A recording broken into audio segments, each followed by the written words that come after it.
এই বন্ধু খাড়া খাড়া খাড়া এটা কি গাছ রে এটা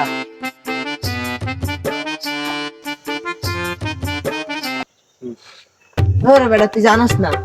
এটা তাল গাছ আর না আম গাছ দুধ, এটা তাল গাছ তুই জিগা আরে এটা আম গাছ রে আরে ভাই আমি দেখছি এটা তাল আচ্ছা ওই যে বড় ভাই একজন আইতে আছে আচ্ছা খালা ভাই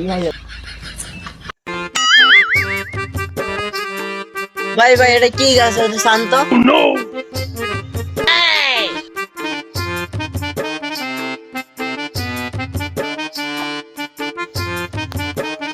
এটা কি গাছ আমি কইতাছি আম গাছ আমি এটা তাল গাছ কি বিশ্বাস করেন এটা তাল গাছ আচ্ছা ভাই আমরা কোনটা এটা কি গাছ এটা কি গাছ ভাই রে তোরা তো আমার একটা বেজালের মধ্যে ফালাই দিছো এটা কি গাছ কেমনে কম আমি তো এলাকার যাও মাই বেড়াইতে আইছি কি করে